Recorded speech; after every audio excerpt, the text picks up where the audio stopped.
So, I don't know about this. I don't know where onto this site to look, mate. But do you know where you submit DCMAs or takedown notices on this for people? Don't you have to issue them to the author or the place that's hosting the video, like on YouTube or wherever? Where is it anyway? It's these bloody comment on tabletop nicking my video ideas. Good evening, everybody. Oh, we're live, and I didn't even realise. That was embarrassing. Could have been worse. Yeah. Right. Good evening, everyone. Welcome to another live stream on Yellow Belly Tabletop. Good to see you guys in the chat.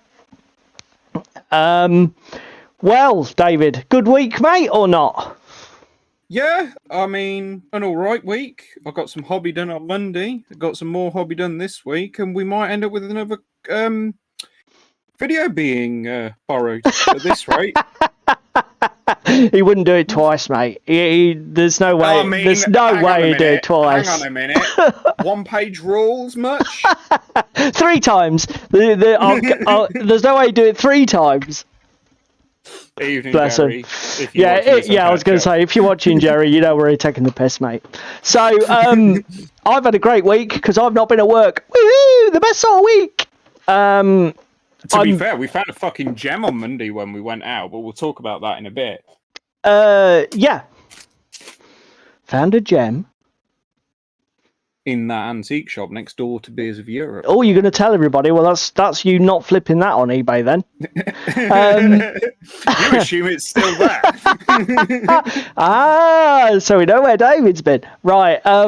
Yeah, so I've had a week off work, and I've been sort of productive. This Forge Fathers project is about to get out of the door. So finally, for everybody who's new to the show, let's just quickly what we're going to do. First of all, we'll talk a little bit about what hobby projects we're working on at the moment and what we're going to be doing tonight while we sit and chat with you guys. Then we will talk about what we did at our hobby club this week. Probably me more than David, because he didn't have a game this week, did he? Bless her. No, I did not. Managed to look out. So then what we'll do is we will just chat some news and maybe discuss some of the things we've seen on internet this week. Well, on to internet this week, it's been mainly people wanting my money because it's Black Friday. It's Black Friday, and you're a bit of a doom scroll cash-haul, aren't you? Yes. It's got to be said. And then roughly around 9 o'clock-ish, we will tackle our main theme, which is inspired, very much inspired this week by Blackjack Legacy's live stream that he did on Monday night. See, credits, Jerry, credits. So, yeah. But we'll talk about that, as I say, just before we talk about our main stream. But credit where it's main theme, sorry, credit where it's due. That was very much Blackjack did kickstart this thought process in my head. So yeah, as I say, I've had a week off work. Let's just show everybody at home. These Forge Fathers are coming along nicely. I've got, for everybody who's not seen any of our earlier streams, basically what I did was created a 1,000-point-ish list of about 46 infantry models, just pulled from my various Mantic collections, Dead Zone products, and that I've owned from years back, just to throw an army together for Firefight 2.0. And then I basically just wanted to hit it, get the project out the door, army in one bash. So it's all been zenithal primed with a mixture of the black and grey Vallejo airbrush primers, and then I'm all the heavy lifting is being done by the fantastic Army Painter speed paints, which we're slapping down basically to cover everything, and I've got the speed paints down on everything important on all of the major models. I've got it's nice to see some paint on those minis because they weren't like that on Monday. Basically, I'm just going to be dry brushing some metallics over the blacks and guns just to give them a little bit of sparkle, but it's almost ready for basing. And I'm it makes his neck hit. Well, that's because they haven't got necks. Tim, probably. So yeah, as I say, I've had a productive week, and even tonight I am going to be plodding on with that. I've got plenty of these guns that just need a little dusting of a dry brush, Vallejo oily steel. I'm punching microphones. Yep, definitely cheese me, slap chopping it like a biatch, mate. I don't know what other people think, but I think slap chop is a fantastic technique for getting work done quickly. And I'm all about the speed paint. I know that all of us hobbyists fall into categories. I'm a gamer first. The hobby is very much to facilitate the gaming experience. And that's so I am slap chopping it up. Lies. What about you, matey? What are you going to be doing tonight? Well, if we go down to my Video Ninja, here we go. We have got. Hang on, video. I've lost the connection to your Ninja. Hang on, let me. So no, that'll need remediating. Hang on it. Dum dum dum. Go to the website, reload the website, share my camera. No audio. To be fair, I didn't charge my mobile before tonight, so that's going to go flat. Yeah, mine's currently kind of uncharged. Right, try now. Yes, sir, you're up. Right, here we go. So here's what David's working. Oh, the lot I'm liking this, mate. Those flesh tones have come up nice. Very nice. I'm fucking happy with that. I'm really happy with the flesh. Those are really coming on. Done nice. Basically, left on these minis is bangles, implant on the head. Yeah. This guy's got his face mask, his towel, because he's a hitchhiker and he never goes anywhere without his towel, his boots and his staff. And then, unfortunately, I've got a load of leather work highlighting to do, including the cape and detail work on these boys. Okay, so what are you, about 50%? Maybe a little bit further on than that? Probably, because 2 of them are basically done. Yeah. Now, I've done the skins on them. Yeah. The flesh tones are looking lovely, mate. What did you do in the end for that? Because I know we discussed it briefly the other night. Brown, rose and cork brown. They were your base notes. Mixed. Okay, yep. Bastardized. A wash with... I don't know if I've still got it on the table. Yes, I have. Until I dropped it. It nearly was all over the table. Okay, so yeah, you've raved about that paint before. So that was like your wash stage to darken them, because those base notes are pretty light, aren't they? I'd use them as mid-tones normally. Yeah. Okay. Washed it with that. Went in with the base tones. Yeah. To clean it up. Then went in with a bit of light flesh into the mix. So again, you're blending all of these. You're not using raw paints. Yeah. And then a bit more light flesh and a bit more light flesh, and then we end up at something like this. Nice. Good job. It's the first skin tone that I've done ever, pretty much, that I'm completely 100% happy with. Yeah. It's taken a fair bit of work with the muscle definition and stuff. But then saying that, the other one I'm quite happy with, and these guys have been seen before on stream, is my halflings. To be fair, again, when you see the halflings immediately after your new one, there is a bit of a yellowishness to those halflings. Yes, but I wanted them tanned and yellow because they be pirates. So they are suffering from jaundice. Yeah, I was going to say, they're definitely hard drinking halflings, aren't they? By the looks of it.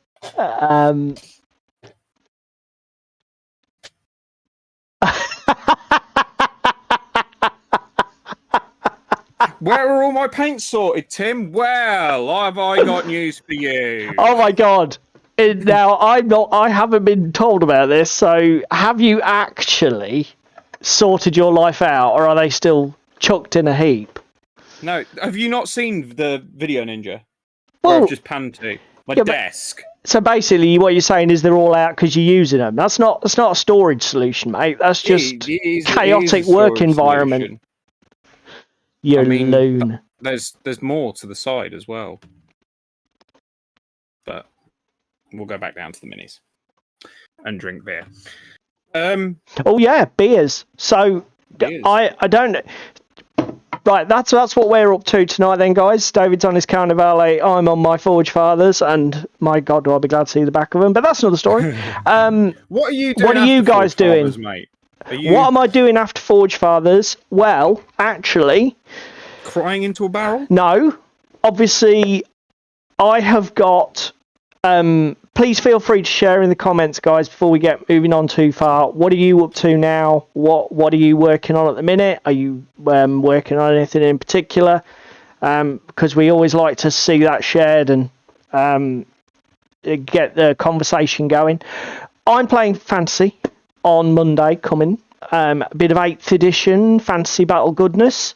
I'm bringing out my orcs. Ow, fuck. So, as one of the things for my list, I wanted to take 2 cheap units of Night Goblin archers, and I wanted 2 lots of 20, but I've only got 30 painted. So I went and Tim is trying to hook me in. I will not rise to it, Tim. yeah, you keep dropping those subtle hints, Tim. It's so funny. Oh my God. So let me bring my camera back up and I can show people. I have got some seriously old school Are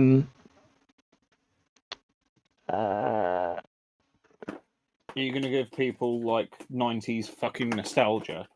actually, no, I'm not, because my video in Ninja has stopped working now, which is great. Oh, there it is. Okay. Oh, technical issues. So, welcome to the Yellow Belly Tabletop stream, boys and girls. I have a ton of these plastic Night Goblin archers, which I believe are from the 6th edition starter set. Not a clue. Battle for the Pass, I think it was. Dwarves and Goblins. I struggle a bit with my editions of Fancy Battle. I get the boxes all mixed up. It might have been 7th, because I think 8th was Island of Blood, wasn't it? Elves and Skaven. Anyway, I get them all mixed up in my head, but it's from them. So I've got 20 of those. I've got 20 of those little guys. And do you know what? I'm so pleased with how my slap chopping of these Forge Fathers has worked. I thought I'm going to run a little experiment where I slap chop these goblins. And see how they compare to my existing goblins. I don't know if you can hear me, David. Yeah. I thought your camera had frozen, mate, because you were you're looking behind you, aren't you? Yes, I've just that's put fine. Some music just on. Checking that you hadn't got a sort of like a dead connection or something. So yeah, the slap chop. That's later tonight, mate. So yeah, my plan is after the dwarves are done, I want to get these done for next week. And as I say, it's just a dirty slap chop job. After that, obviously, we've got painting competition coming up in 2 weeks, so I've got to crack on with that. And I don't really know, mate. The other thing that I've been massively inspired by you. I want to get on with my Strigoi Carnivale. So, thanks, Tim. So it must have been 7th that was Battle for the Pass then, which was the dwarves and goblins. And then 8th would have been Island of Blood, which was the elves and the Skaven, I think.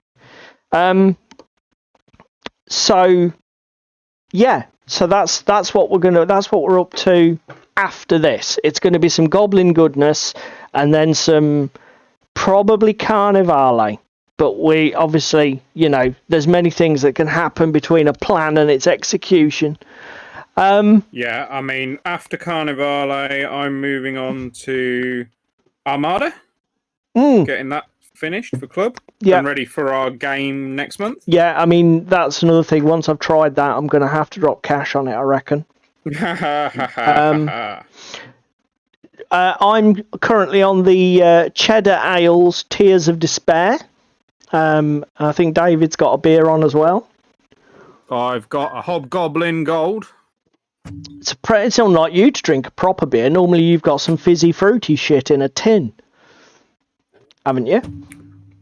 Not all the time. Yeah, I just quite like an ale. I did think about a coffee porter as well. Oh my! Staring at me. God Almighty!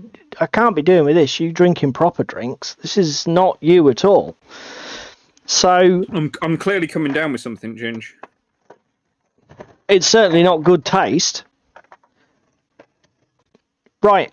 So Monday night, club night. Now yours was a bit. Actually, before we go to club night, yeah. shall we roll back to what we did on Monday? Oh yeah, we can do. So because I had the week off work, David and I had a bit of a day out. We went down to Beers of Europe here near Kings Lynn, which is a massive repository of all sorts of craft beers from the UK and around the world. And they do all sorts, actually, mate, don't they? Spirits, the lot. And we went, attached to that place was an antiques, one of these antiques multi-centres, which is broken down into little sections where individual sellers have stuff to sell. And you made a discovery in there, didn't you, mate? I made a fucking... I'm still kicking myself for not buying it. So we was wandering up and down, and we saw a GW box, a limited edition GW box. Yeah, so it's better than that. It was from Forge World. It was Forge World resin in all its glory. Yeah.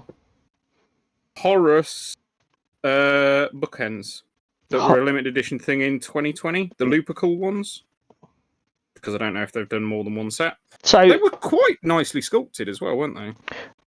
To be fair, I didn't really look closely on them. They were still in the original packaging, all packed very carefully in tissue, and they looked to be in good order. Obviously, I didn't go over them with a fine tooth comb, but it'd be interesting to see what you guys. Let's have a little bit of a shout out in chat. So, resin Horus Lupercal bookends. What do we reckon? Second hand. And not eBay prices. Well, you can go eBay prices if you like. No, I'm saying like not eBay prices. So. And then when we've got a few, when we've got some people guessing in the chat, David will tell you what they were actually up for. And then we nipped into Hobbycraft. Oh, we did, yes. So store for those outside of the UK that stocks all your hobby-related shit from painting to fucking... I'd forgotten about that. Everything in between. We made a beeline for the model section, and we found a very, very fucking nice selection of, what was it? Not Green Stuff World. What was the Scenics one? What do you mean? The... brand. That had all the fucking foliage and everything. No, it was Woodland Scenics, wasn't it? Yes, Woodland Scenics. There's a crap ton of Woodland Scenic stuff there. Some nice phlox and foliages. Turfs. £5. Cheesy. Oh dear. Any advance on £5? That probably explains why it was unsold. Yeah. So yeah, that was a nice trip actually, because we've looked at some things that we need to go do some research on, haven't we? That Easy Water. Yeah, that did look it in chat. Yeah, I don't know if anyone's used Woodland Scenics Easy Water. It looks basically like a bag of resin beads. You sprinkle them where you want it, heat it up, and then they sort of melt in situ. It looks like it's specifically for basing and very small water patches. But I'd be interested to know if anyone's used it. To do. Yeah, I have actually, and it's perfect for that. We've got Trevor wandering in with 20. Well, that's sensible at least. I mean, there's a 0 on the end. I'm not sure if 350 is any more realistic. And I hope he doesn't. Does he mean unless he means 350? In which case we are starting to get realistic. That's probably what it costs new, though. To be fair. Probably. So yeah, that was on Monday morning. Wandering around the countryside looking at things. Then on Monday evening was a club, wasn't it? It was. Do you want me to go first? Well, we've already said you didn't really do a hell of a lot. You just... Well, no, I did do something at Actually, club. yeah, you did, didn't you? I you? fucking sat there for 2 hours bleeding. Yeah, but that's because you're a tool. So it's like David decided to do some hobby because he hadn't got a game offer. And what was it? It was at least, 5-10 minutes before you slashed your hand open with your Stanley knife? It was about 15. Fuck's sake. 350 and a sucky, Tim. I don't know how much you're charging at the moment, mate. I'm a bit out of touch with your prices. David cut his thumb off. And we had to stick it back on with gaffer tape. And super glue and fucking loon. And I played Firefight 2nd edition. So this was my third and committed first aid. And after I'd finished stitching your thumb back on, you plank. And so this was my third game, but it was my first game with my Forge Fathers. I'd previously played with the Marauders from the starter set, which was Ricky's B army. I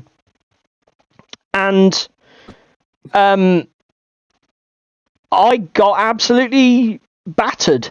We played, I can't remember what the mission was called, but it was one where Com Center, was it? Basically, the only scoring happens at the end of the game, and then it's all units within 12 inches of the center of the board based on their unit strength. And person with the most wins. So it was Ricky played Ricky played the scenario really well. He just basically kept his stuff as safe as he could, and then just sort of mobbed towards the middle in the last turn of the game. And I got completely caught on the back foot because mine was an all infantry list. I was really, really lacking the mobility, and I just didn't get up there quick enough. I wasn't aggressive enough. Which was, partly my fault. But I really enjoyed the game. The only thing that I was a little bit annoyed about, has anyone tried the new Mantic app yet? That's free at the moment, but they will eventually start charging for.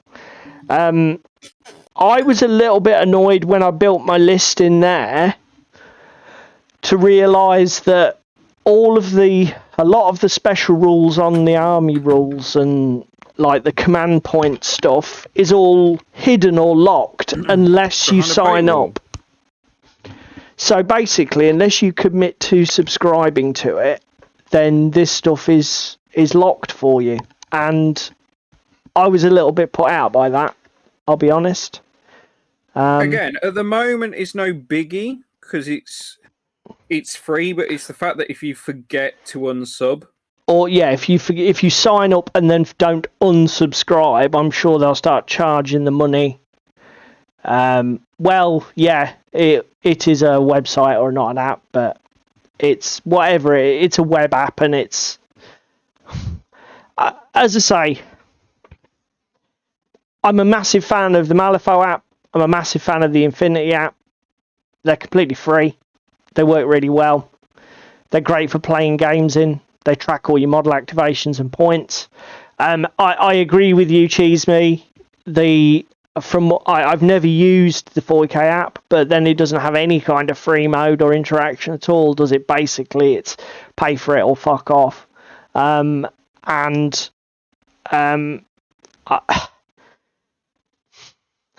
know that Mantic aren't being unreasonable in what they're asking, but it still doesn't sit well with me. Again, the other thing at the moment is it's free, right? Yeah, it is at the minute. And if you want people to convert to it, why don't you just unlock all of those features, then lock them behind a paywall so that people sub to it once they've been using it for a couple of months? Well, I think to be honest, all I've got to do is create an account and sign up. But for again, sake. I don't want to sign up for exactly the reason you said, because then in January, February, March, whenever it starts billing me, I don't want to have to unsubscribe and check. Yeah. As I say, I'm not. You were pissed. Yeah, I'll be honest. I'll be doing a bit of a Jerry McCabe, I think, and just buying the rulebook and I mean, I know it's, what do they want? They want something like £3.50 for one game, and then £6 you get all of the games or something. Something. Sounds like approximate money, but again, it's another monthly subscription. We've already got Spotify and other shit. We don't need any more. Yeah, I mean, it's not bad. The other thing is that, like, there are glitches in it. Like, if you pick the Forge Father Huskarl, when it adds the Forge Father Huskarl listing to your army list unit selection at the bottom, it strips all the weapons, so you don't get your weapon profiles. So that's handy for a game, isn't it? You know, there are issues with it, and I'm definitely on the fence. I don't think I'll be subscribing to it. I think I'll be going old school. I'll just buy the rulebook and I'll sit and do my own thing with Excel or OpenOffice and create myself a little army list that I can play from that's got the information summarised in a more concise way. Because that's what I do with a lot of my games anyway. I've been doing it for years and I'm quite slick and quick at it. Speaking of these places that obviously like you making your own, we did stumble upon a little bit of a gem when we were discussing Warcry last night with that GitHub link that I sent you. I can't remember exactly which one it is, but basically it's Warcry Army Builder, but unfortunately you have to type everything in yourself, but then it gets around DCMA requests from certain companies. Yeah, I didn't check that out, but yeah.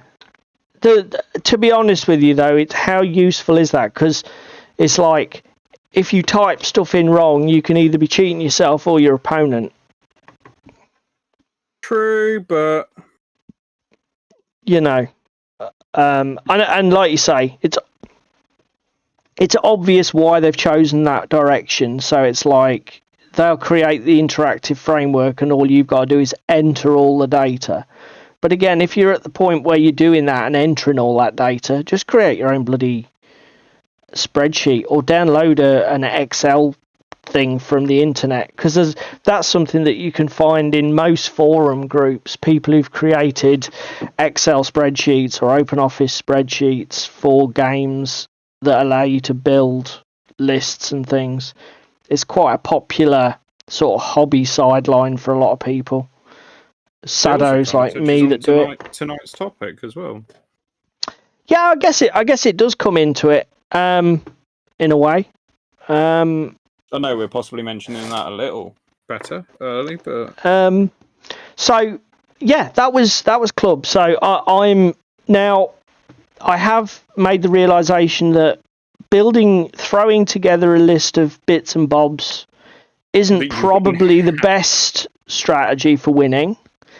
And although I didn't play all my army rules properly because it was just the first playthrough of the army, so I'm not going to be completely knee-jerk, but I definitely struggled against, because Ricky was playing Enforcers, so he was playing the stuff from the starter box core set, plus a Strider model, which is like a big Strider Dreadnought equivalent, for those who don't know.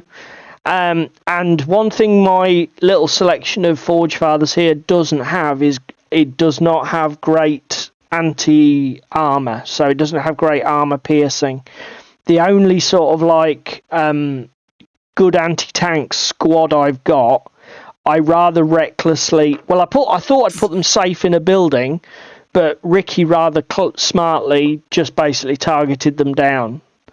And then I was just sort of like trying to take down things like the Strider and his Peacekeepers, which are his sort of pseudo-Terminator models, for those who don't know Firefight, with small arms fire. And it was a bit of a big ask for my little army to do that. The other thing, really got the legs to go with it, had you?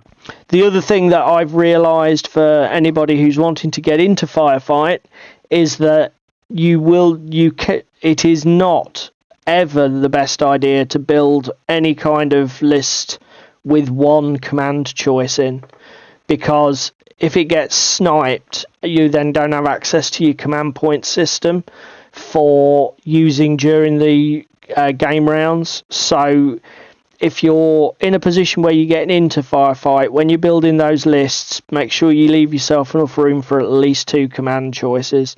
I'm sure more can be better, but I would definitely carry at least 2. So the upshot of it is I do have some other models laying around that I could incorporate into the list. So I will be probably dropping the militia models from my initial 1,000 point list because they're just so crappy and cheap. They're easy to drop and replace with other things. One of the things I do have is there's like they're called Lindberger's fucking comment of he's come up short. Yeah. Dad jokes. What was I talking about? I do have some Brockia, I think it's pronounced. They're basically guys in orange overalls. If you look on our Mantic's website, Brokkkyr. So I've got a handful of those models. So I can take a Brockia leader with a couple of bodyguards. That gives me another command choice, which means that if my Forge Father Huskar gets killed, I can still use my command abilities, which is absolutely crucial.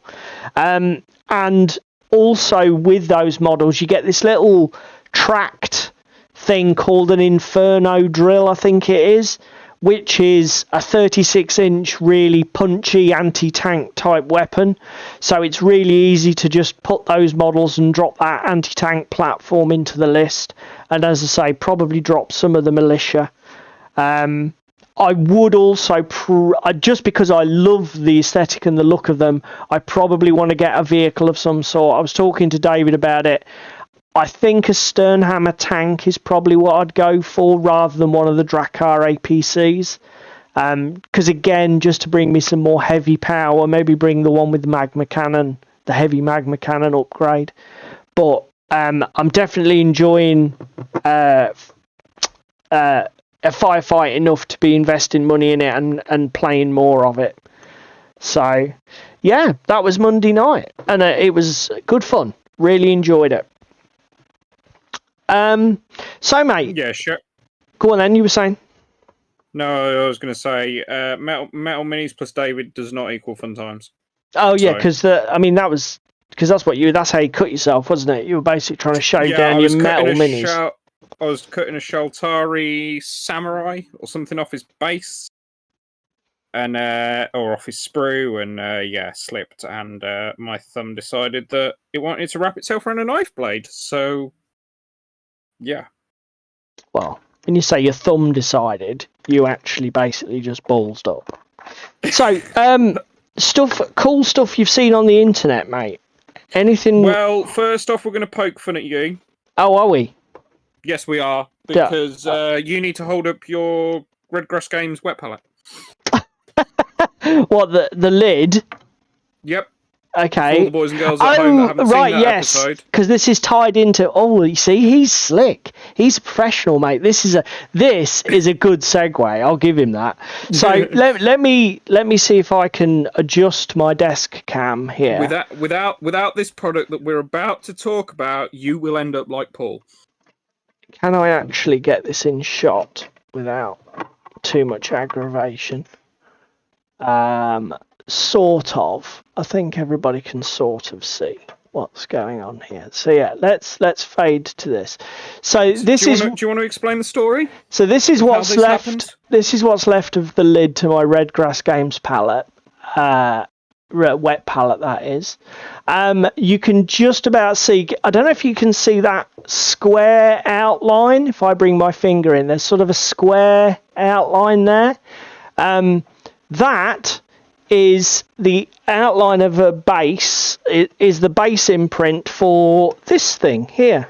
If I bring this into shot, you can see that is an almost perfect fit for that. There, see that? Because what I did was I was using the Tamiya extra thin cement, and I'd got it standing on the Redgrass Games palette, and being a complete klutz, I managed to knock everything flying and basically got Tamiya extra thin cement all over my Redgrass Games palette. I managed to. It all ran down. Lose 3/4 of a bottle. It basically started melting holes in the lid, dripped down the side, and then welded the top and the bottom together. So I had to prise them apart with a knife. It was excellent, and I'd owned it all of a week, so I was really well chuffed. But along with that having been said, with this product, your Red Grass Games palette would not be in that state right now. David called out this that I don't know, how did you come across this, mate? Was it like a Facebook advert? Or I think I was scrolling through. You were just doom scrolling somewhere and thought, this will take the piss out of Paul. I'll call this out. I was doom scrolling looking for stuff relating to my bolt action minis on must contain minis. Okay, right, okay. It was that's why you were on the site, the web page, and then clicked on it and was like, yeah, no, Paul needs to see this because this is hilarious and brilliant. So, yeah, thanks for that, mate. Anti-spill bases for your Tamiya Extra Thin and any glues. They're not expensive. Get one, or you'll end up like Paul. So what do they? Does it even tell me? Oh, it's $4. It's just a review. Do they sell it, or do they just review it? No, it's just a review. I think they mentioned somewhere where it comes from. Right. Okay. Nice. I'm just segueing and taking the piss out of you while I have ample opportunity to. So live with it. My God, somebody's even done a bloody video about it. I like the best thing further down the webpage where they knock the bottle on its side with the lid still secured.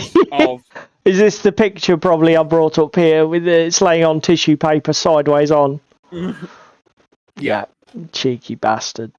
Okay, mate. So I'm going to get one of them in my Christmas stocking almost certainly. I'm just calling that out now for everybody. I can just see that happening. I hadn't thought of that. I might have to print you one. You dear God. Right. So I've got a couple of things that I saw on YouTube. The first one was only yesterday, I think, that I saw it. But not everybody's favourite person on the internet, Discourse Miniatures. But as I say, I do like her content when it's not too fucking clickbaity, and particularly where it's consumer focused. She basically, to not go into the content of her video so much, it was just the fact that she's apparently Games Workshop are increasing their trade prices to third-party sellers by 5.8% from mid-December, I think it is. So somebody somewhere has obviously leaked something they shouldn't have leaked, and she's got a hold of it. I'm guessing it's probably all over the internet as well. But this piqued my interest because if everybody remembers, a little while ago I had a mini rant about, because I've been buying the new Kill Team projects and really enjoying them, but Jesus GW is overpriced. And I've been getting a lot of it from third-party sellers because you're able to get your 15-20% off in some cases, and it makes something that's hellishly expensive reasonable. Bearable. Do you know what I mean? It's still not the cheapest thing in the world, but at least it's reasonable value.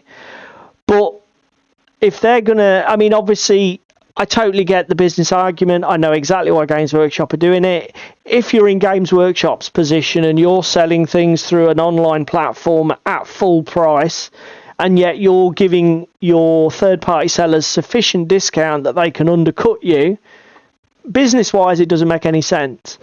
So I can totally understand why Games Workshop are going to say, hang on, if these guys can make a living undercutting us by 15-20%, we're charging them too little on trade, so we need to up it. And that's exactly what they're going to do. And as Discourse says in the video, we don't know what's going to happen. Will big companies like Wayland and, I don't know, Goblin Games, whoever, Chaos Cards, I assume they do GW stuff as well, are people like that going to soak the 6% and try to maintain their margins on GW for discounting? Or are we suddenly going to see people like Element, Wayland and that put their discounts down to 5 or 10%? You know, which again, it's just pushing them so much, it's pushing them that little bit closer to GW, and then it might cost them business because people will go, well, for 5%, I might as well get it from GW, sort of thing. You don't know how it's going to play out. And to be fair, this, you know, we probably won't know till January, February time what everybody in the market's decided to do. But I thought it was interesting. It was worth a mention. It is, and although I can totally understand why Games Workshop have done it, it does depress me because their stuff. Games Workshop models are beautiful models. I enjoy them for all sorts of reasons. I bought into League of Votan recently just for the nostalgia. I've been looking at some of the new Guard models because, again, my first two armies back in 2nd edition were Imperial Guard and Squats. So just for nostalgia, looking at those new Rough Riders, my Rough Riders are the original ones from back in 91 or whenever they first did them. So, you know, or even earlier, 90 maybe. So I do like buying Games Workshop products. Maybe I'm not their best customer. But if I can't... know, you bought a lot of Kill Team lately. But then, like you say, you bought it through third party. If I can't get discount... If I can't get those prices down to an affordable level, because I said it over Shadow Vaults, because that wasn't distributed at all through third party. Shadow Vault was the only way to get it was pre-order it from GW. If you didn't do that, fuck off. So in the end, I was really annoyed about it, but I bit the bullet and did it because it was the only Kill Team product I hadn't purchased, and I wanted to stay current with the full range of products of terrain and stuff like that, and the models, the war bands. But I said it at the time. If it gets to the stage where I can't get their stuff discounted in some way, I'm just priced out. It's just too much money, you know. When I look at, I was looking at expanding my Forge Fathers for Mantic, you know, and it's 30 odd quid for the Sternhammer tank. Well, what's a Land Raider from GW? 70. It's just, It's too much fucking money. Too much money, people. For me, anyway. Anyway, that's my mini rant over.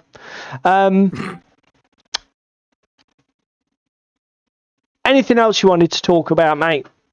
I don't think there is, to be fair. It's been a fairly quiet week. Yeah, I don't. To be honest, with being on holiday, I've not been watching as much YouTube. But anything that you guys saw in the gaming news that thinks worthy of a mention? Because I haven't seen much, I don't think, other than, again, the only other one I wanted to shout out, well, I shouted out at the beginning, was Blackjack, which is what we're going to cover when we do our main topic, so that's sort of for later. It's out of bounds for now. Mini rant. Are you saying that my rant was neither mini nor ranty enough, Tim? Is that... Sorry, does it need the troll to come in? I'm not sure what allegation he's trying to make there. You're not passionate enough, Paul. I'm not passionate enough.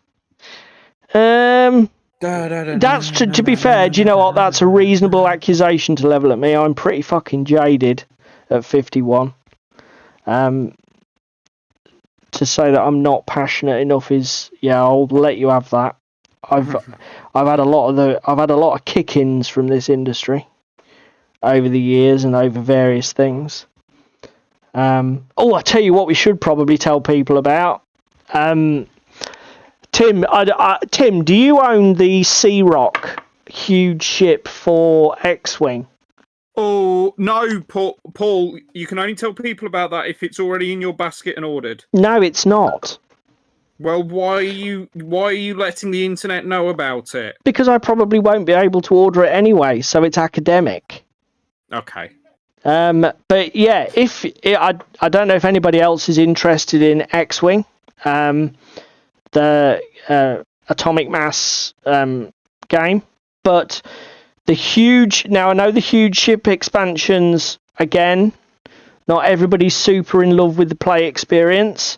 And I don't think they've updated the huge ship expansions yet for version 2.5 in terms of points modifications and that. But I believe it was Zatu Games you saw it on, wasn't it, mate? Yes, it was Zatu Games, down to 49 odd quid. The Sea Rock was down to, what did you say, 48 quid? 49 quid. And some pennies. Which, I don't know what you think, Tim, but that seems like good value for that. Oh, you see? This is why Tim is the dad joke king. Miniature rant. Just a double use of the word. A mini rant. You see, I miss that, Tim. You are the dad joke king. You are the dad joke king. But yeah, I must confess, I do wish I had the money because I own the Gazanti class cruiser for the Imperials, and I own the help me out, Tim, Corellian Corvette for the Rebel Alliance, but I do not own the Scum and Villainy one, which I believe is the Sea Rock. I think that's right, isn't it, Tim? It's the Scum and Villainy huge ship.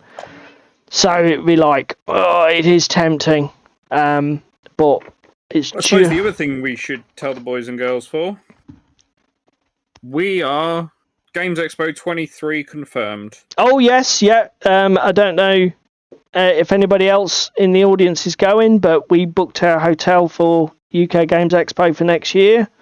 So, assuming that the world doesn't die of lurgy like it has done in recent years, then we will be there. And I'm looking forward to it already. And it's fucking 6 months away. Or 7. Yeah. But yeah. No, it's only 6, because it's June bank holiday weekend. Yeah, it is. It's right at the beginning of June, isn't it? So, I guess it is 6 months. But yeah.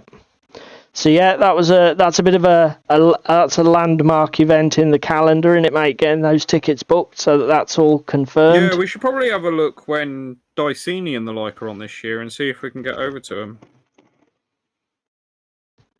Give them smaller games in the game events in the UK a bit of coverage as well. To be fair, we Dicini and Hereward are easy for us to do, aren't they? So we should do them.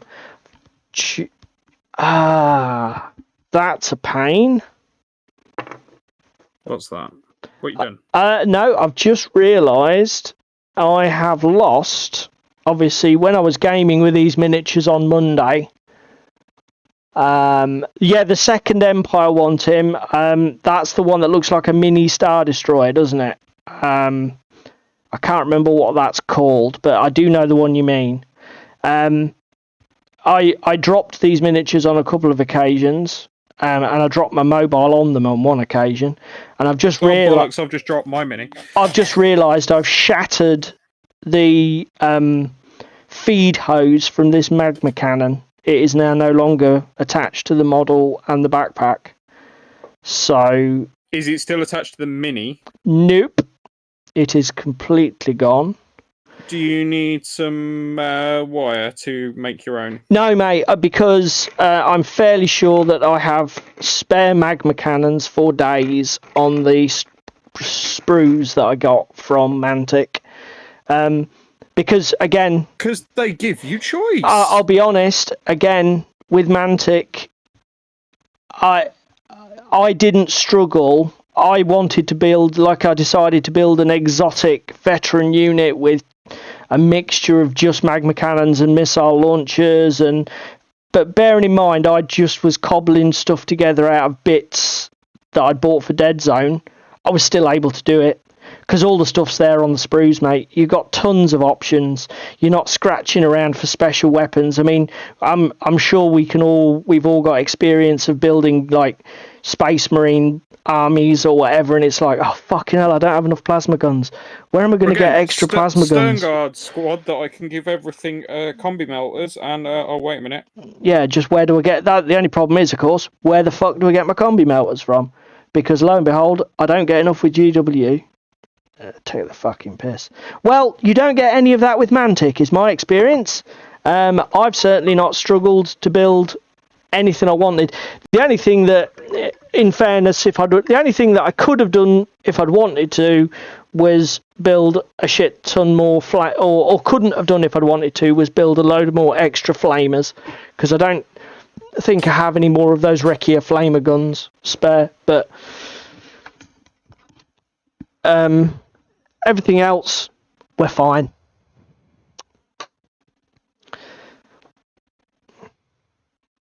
So hopefully, as I said the other week, I'm getting back into X-Wing, so hopefully I'll be able to get some games in the next few days, or next few weeks. I mean, hopefully Jack at the club will bite, and that'll be a chance to get that, because I want to get that back on the table. I've not played any for so long, but I'd really like to have some more games of it. You should jump in on that Warcry game I've got with Jack in the new year. Yeah, I heard you say the other night that they've got Imperial Assault Carrier, Imperial Raider, Tantai 4 was... No, 5. Yeah, the Tantai 4 is the Corvette, isn't it? The Assault Carrier is the Galazanti, I think. The Raider is the... that's the expensive one. The Raider is the one that looks like the mini Star Destroyer with the wedge shape. Yeah, I'm not surprised that one's still $100. Come on out, Bubble. Are we all big... Is everybody in chat a big spender on Black Friday? You've been absolutely caning it, mate. You made a few purchases, haven't you? So last night I went to Wayland. I now own another Blood Bowl team, because fuck it, why not? Let's go back to my Blood Bowl roots on the console, where I cut my teeth.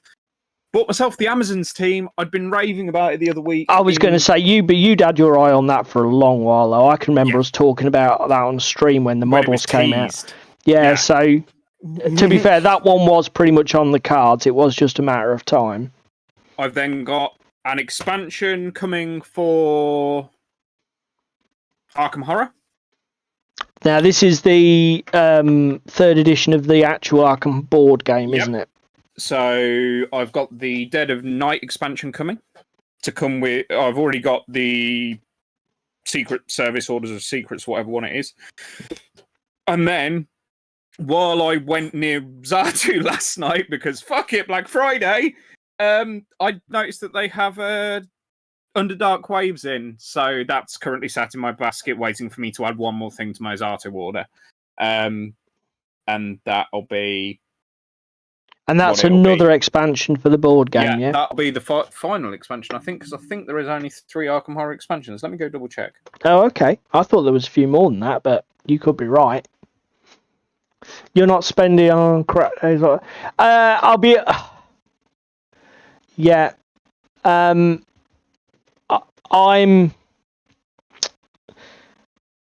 Yeah, I'll be honest, Tim, I'm not spending any money, but it's only because I don't have it. I mean, I'm always up for a bargain. The other thing, again, to be fair, I am I got your one of your Christmas presents coming as well. Oh, right, okay. I am sort of trying to discipline myself into not adding to my pile of potential. Is that the politically correct way to describe it now? Mountain of shame. Yeah, I was going to say. Simply because... I'm getting to the stage in my life where I look at it and it's like having a negative effect on my mental health. It's like, this is a lot of stuff I've spent my money on, and am I going to get time in my life to get some value out of this? Tell a lie. There's 5 expansions. Okay. Well, 3 out of 5's not bad. One's a promo character card set from 2018, so good luck getting that fucker. Yeah, that's fair. Dead of Night, which was 2019 release. Yep. Which is the one that I've got on order and on its way to me. Yep. Underdark Waves, which is a 2020 release. Yep. It's in fucking awaiting reprint everywhere else other than Zatu. That is a bit of luck. Extra boards. And then there is Recursive Echoes that was released in 2020. I've not seen that at all anywhere. Okay. And then Secrets of the Order is the 2021 expansion. Okay, so that's what I have. Excellent. So basically, you've got 4. Well, you've got 3 out of 5. One. I've got all of the big box expansions. You've got one to get. Recursive Echoes, which looks to be like a card player set, rather than boards or anything. Okay. Maybe they were one-offs and aren't going to be reprinted. Maybe. If they were like promos, because they did a lot of that for Arkham, like they did promos for annual events that were like, get them all, you're done. Yeah. I mean, again, it doesn't bother me. I've got the big box expansions, and I mean, it's like I said to you last night when I said about the fact that Dead of Night was in my basket. I've actually done really well. I've played 3/4 of the scenarios. Yeah, one half of the scenarios. Because you've been exploiting the old solo play mode on that, aren't you? Yeah, the shinies. To be fair, do you know what you've hit the nail on the head there, Tim. I mean, when we went on to the Wayland Black Friday sale, it was like 70 odd pages of stuff. And I'm sure it was crap that they were keen to get rid of, but I tell you what, if I'd have had some money, I'd have dropped it, because they were selling off all of the old 1st and 2nd edition Batman miniatures game metals. They probably have still got them, because obviously nobody wants them now that they've moved to resin. Nobody wants the old metal figures, but fuck, I'd have had them off them. Other than old men like Paul. Yeah, so I don't know if there's anything left when I get paid next month, but it's always difficult around Christmas, isn't it? Finding money to spoil yourself. Again, that's the reason I kind of hold fire on my Christmas shopping until Black Friday, and Black Friday is the start of my Christmas shopping. Yeah, and obviously I think that's what the industry wants, isn't it? They want it to be the Kickstarter that starts everybody on the Christmas buzz. Because again, I got decent money off your present, so I'm happy with that. Yeah, it's always nice to get discounts off stuff that you were going to buy anyway. Yeah, exactly. Like for presents, etc.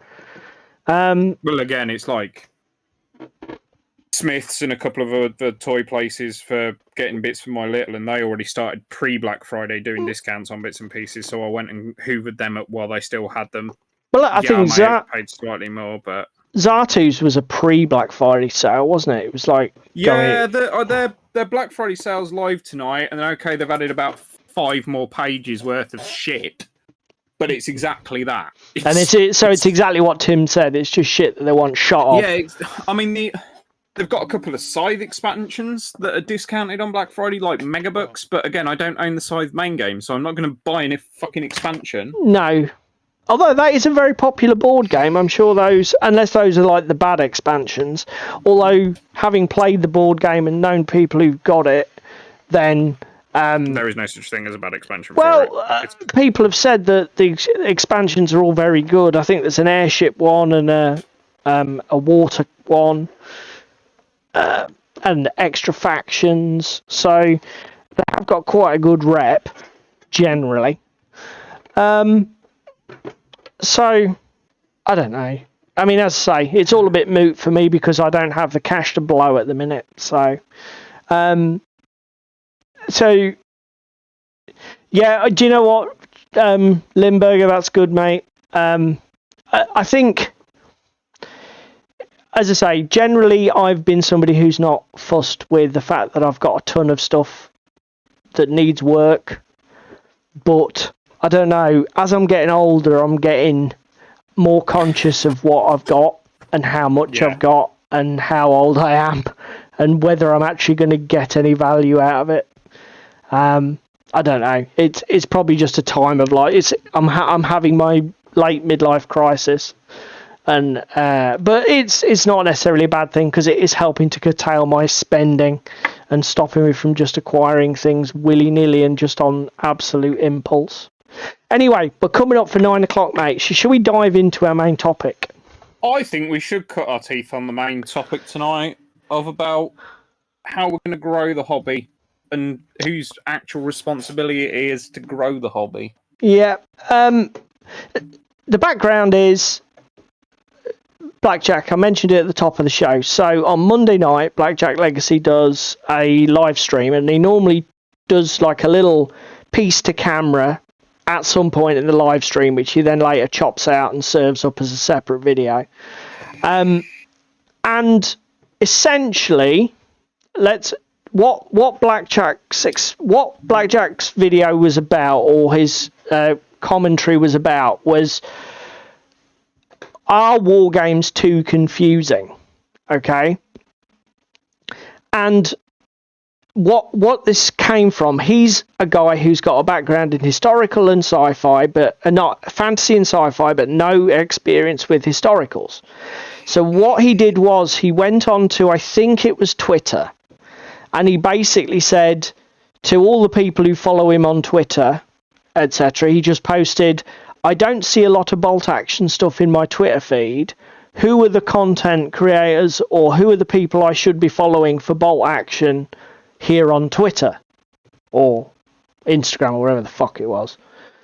And instead of getting people suggesting who he should be following, he just got a load of people storming him with comments about, don't look at bolt action, look at this instead, bolt action isn't a proper historical game, do this instead. So instead of getting an answer to the question that he was asked, he got a load of other people wading in with an answer to a question that he didn't even know that he needed an answer to. And he's to cut a very long video short, he found that really confusing and extremely unhelpful, which then made him reflect. He, like David and me, is a veteran of wargaming. He's been playing games for years. He's played Malifaux. He plays Marvel Crisis Protocol. He knows what a wargame is. He knows what's involved. He knows what he's doing with war games. But he immediately had that light bulb moment. Jesus Christ! If I was new and I had this experience, would I be like pushed out? So this got me thinking.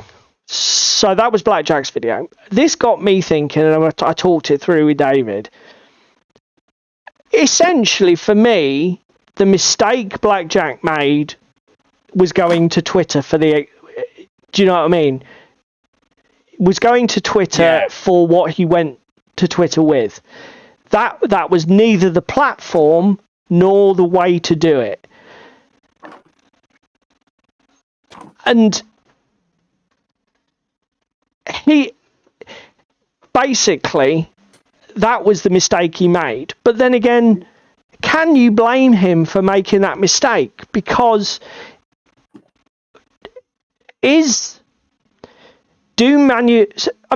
ideally, if he'd already looked at why, the question that I had immediately is this, right? He had already looked at Warlord's website. He had already started investigating bolt action. But even though he'd interacted with Warlord, even if it was in an online capacity, he didn't get directed or pointed by Warlord to anyone or anything useful. He felt it necessary to go and ask a question on Twitter, to which he then got a storm of nonsense. I agree with you entirely, Limburger. Reddit. But the thing is, the question is, mate, you and I know this, right? We've said Twitter is useless. Reddit is a fucking shitstorm. If I'd have had the same, I did have the same question, as bolt action was my first historical game, and when I first started with my Japanese army back in fucking, I don't know, 97, 8, whenever, because I was still in Holbeach then when I bought that. 97, No, 98. 2000. I mean 2000 and 2015, 16. It'll be. Was I at the club then? Yes, she was. Yeah, it was probably about 5 or 6 years ago. When I first bought that in 2015-16, I was brand new. So I went looking for stuff. But obviously, I looked on... maybe my Google Foo was better. But I immediately started looking for trustworthy, reliable, informative online sources that weren't going to bombard me with a load of information I didn't want or need or ask for, which obviously is, shall we say, a Facebook group or a social media platform isn't necessarily going to do. Well, again, it's like me starting in historicals. I lent on you heavily. Yeah. But not everyone can do that, can they, mate? No, that's what I'm saying. I lent on you because you were already into it. Yeah. But if I didn't have you, I'd probably still be sitting on the fence here now, deciding what I want to fucking do and paint. Do you know what I mean? Rather than having a challenge with you that I need to get the fuck on with at some point. I mean, ultimately, I think that Blackjack's sort of like question, are war games too confusing, and are they really friendly enough for new players? I think it's an excellent question, because David and I talked about it. We've played loads of games, but even I was able to relate it to my most recent new game. So my most recent new game is Gaslands. That's the game that I have played, that I've never played before. I was just introduced to it by somebody. I don't own the rulebook. And I grasp the basic mechanics of the game. That's fine, because I've played a ton of games.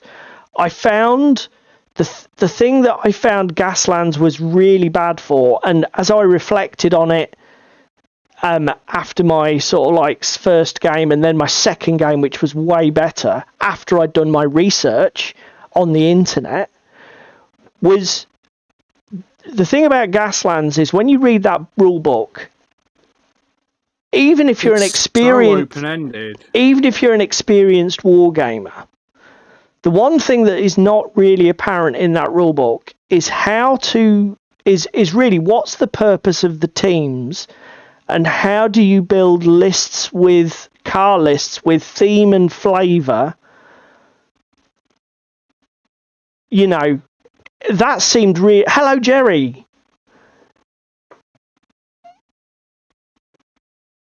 Yeah, okay. Yeah, I noticed you were in the chat when I was watching watching it back. And I agreed. I agree with you. His sort of like, but I don't want to buy. I don't want to buy anything until I know what I want to buy. And without getting too much into the weeds of Blackjack, of Andy's particular issue, I do think, aside from his specifics, the general point, which is that sometimes going to a Facebook group or a Twitter feed or whatever and asking a question won't necessarily be the best experience for somebody brand new, and is not necessarily to be recommended as the best way to start with a war game. Look at this similarly at what I fucking had to pick your brains over last night. I am looking to get into Warcry, even though my first game has been absolute dog shit. Yes. Because it might play better in narrative, and I love the GW minis. I absolutely adore the fucking minis. They're amazing. Game system, not so much. I've got a second game planned for in January, so hey-ho. But you go to the GW website for Age of Sigmar, and it explains, like, obviously there's the 8 points, and here's all the factions that you can have and everything else. And then at the bottom of their handy-dandy little web page that's obviously even got videos and content on how to play the game and all that kind of jazz. Yeah. Which is, again, really top quality production from GW for introducing people. Fair But then they've Limburger. got a fucking Battleship budget, so I'm not really going to point fingers, but when you've got enough money to Well, funnily be a enough, small mate. country... Funny enough, mate, he's basically linked in with exactly what you're saying. Tim, some dude on YouTube, Tim in the comments said the best way I ever got introduced to a new game was actually Star Wars Legion. In the early days, FFG, some really killer how-to videos. Okay, so FFG did a really good job of creating media content that showcased what their game was, how to play it, how to build armies, presumably. I mean, I'm just guessing here, Tim, because I haven't really looked into Legion much. But exactly what David's just said. The thing about Games Workshop and FFG is the depth of their pockets. I would expect those companies to be putting out absolutely killer media content that tells you, in fact, the fact that Games Workshop, to my knowledge, don't do this, but rely on the community to do it for them, which is in the vast majority of cases. It's frankly taking the piss, you know. They should be more hands-on because I think it's important. Although, to be fair to Games Workshop, this is the one night I think that you will hear me sing the praises of Games Workshop the most out of all of the games companies that I have come across, because the one thing that Games Workshop do better than anybody else in the market is curate the entry into their products and games. And they do it because they have high street stores with trained managers and trained staff who are gatekeepers for their products and their product lines. And I'm sure... Well, again, the other thing as well is, like, okay, there's the 2-player starter sets for 40k, Warcry, everything else. Wonderful. But the other thing they do quite well is the starter armies. Okay, some of them are completely illegal, like Ricky's Daughters of Cain one for AOS, because there's no fucking battle line in it, which is really rookie, and I believe they're in the process of redoing it. They already have relaunched it. Yeah, they've relaunched it larger. But they do start collecting boxes. So if you do not like the look of the 2 factions that are in the starter set, go out and buy your own box, buy a rule book, you're done. Because at the end of the day, if you're playing a game, you should have access to the rules, whether it be in digital and or print formats, is my opinion. You shouldn't rely on not having a rulebook. Do you know what I mean? Yeah. Because, unfortunately, our hobby is not the simplest of hobbies, and games manufacturers do like to complicate things with the rules. And the only way you can reference said rules is going to the rule book or your faction-specific book. Now, the faction-specific books from GW are the worst way to spend any of your fucking money. Go to Wikipedia, is my 2 cents. Yeah, that's. I mean, again, Games Workshop not offering good value for money is a different. We probably don't want to get into that tonight. I'm going to counter Limburger's comment. Yeah, I was going to say, rather than counter it, mate, Limburger, do you want to explain? Because I would suggest, and I think David obviously is one of the easiest. Because I mean, if you wanted to get into Underworlds, mate, what would you do? I'd go out and buy a starter set if nobody I knew had access to the boards. Yep. If somebody I knew that I was going to play with had access to the boards, I'd just go and buy a 25 quid faction box. Done. Yeah. And again, if you see, in terms of accessibility, I would say that Underworlds is really accessible. Is it marketed in a way that's really friendly to long-term players? Probably not. But it's a great gateway drug. And it's really easy because basically you buy a box, that is what you play with. There's no fucking Do you know what I mean? Yes, if you're a legacy player, you've got to worry about all of the new Rivals decks. You've got to worry about how do you play with your old models.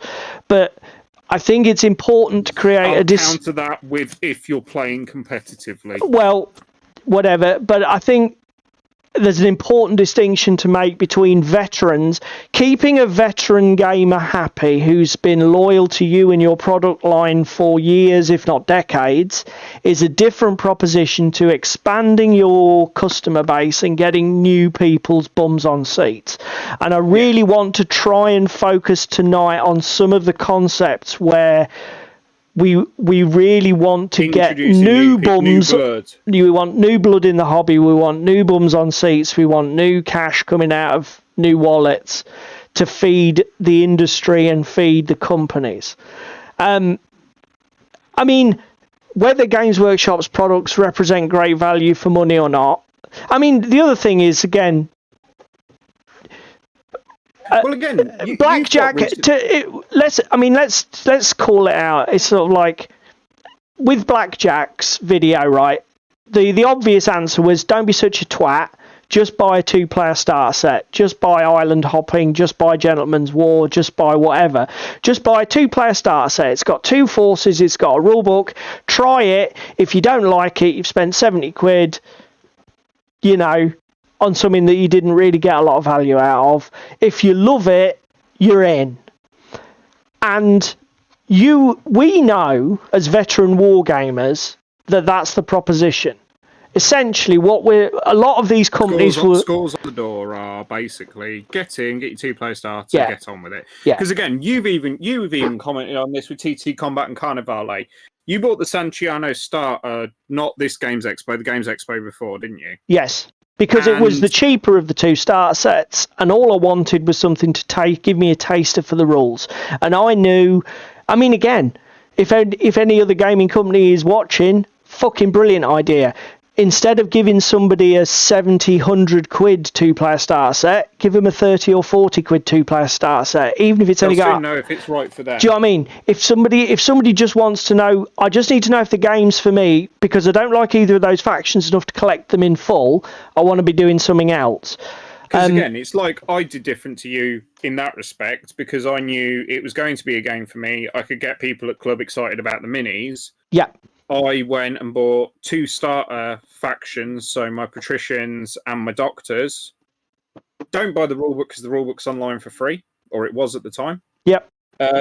So therefore, I'm just going to spend my 60 quid on 2 faction boxes and go out and buy the D10s for the fate dice that I need for the system.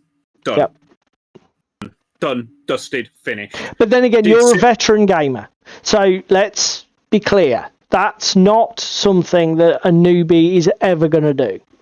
No. Okay.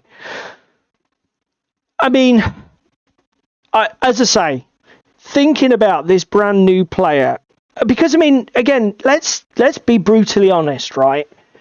The concept of even factions and armies and what can go with what and how do I build a force and how do I collect... We do this stuff in our sleep, but can you guys remember back to before you did that in your sleep and you were looking at a war game or whatever, and would you have understood what a faction was or a sub-faction, or would you have understood out of a product line what you had to buy to go with what to build a force, blah, blah, blah. I mean, I'll be honest, a good example, I am not hot at all on Star Wars lore. When I look at a list of the ships on the wiki for like Star Wars X-Wing, I wouldn't know from the name of that ship whether it's Imperial, Rebel Alliance, fucking First Order, Azerbaijani, wouldn't have a fucking clue. So I'd be, as somebody who, if I was buying something, particularly if I'm buying it from a website, the picture's no good to me. I need to say in the blurb, what can I play it with, what can I not play it with, because I'm not up on it. So, you know, I think, again, Gaslands I've already talked about. I was completely baffled by my first game of Gaslands. I could tell there was a good game in there somewhere, but I didn't have a fucking clue how to get the game out. I went away, I did a shit ton of research on videos, and it was like, light bulb. Okay, so when you build Idris, you do this, and it gives you the feeling of something unique. Again, Frostgrave is a prime example. Because actually, what wizard you choose is neither here nor there, because technically you have access to every single spell in the game once you've learnt it. And all you've basically got to do is pick some beautiful minis from any manufacturer you want and knock them together and paint them. That is the entire proviso of Frostgrave. Yeah.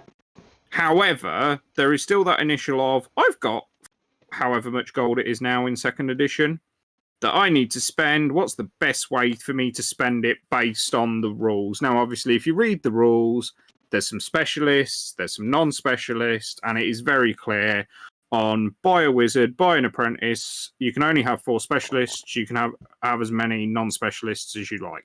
So it really spells the game out on how to get into it. I'm going to ask you a question. Do you think Frostgrave is new player friendly, as in not a wargamer? No. And the reason I say that is because of my play experience with introducing Jack to it. Jack plays 40k, loves 40k, cannot stand Frostgrave because it's a narrative style campaign. And okay, when I introduced him to the game, I just threw a list together for him that worked, but he wasn't invested. Do you know what I mean? Yeah. Because it was just thrown together for him as a, welcome to Frostgrave, this is the world, get on with it. I think there are too many. The problem with Frostgrave is that it's one of those, it's like a choose your own adventure book where half of it's blank and you've got to fill it in. You know, you've got to be a special sort of person to be up for that sort of level of customization. A lot of those, to be fair, maybe that's the thing. Maybe those Osprey books, maybe they all need to be set to one side and say the Osprey products are not great first gamer products. And to be honest with you, maybe anything that does not come in a 2-player starter box is basically take it off the table for a first player's game. Because I'll counter that with what we were discussing last night. Yeah. Star Scrappers Battle Drill. Now, obviously, it is a 3D print game, so there's a bit of investment already there and other bits and pieces.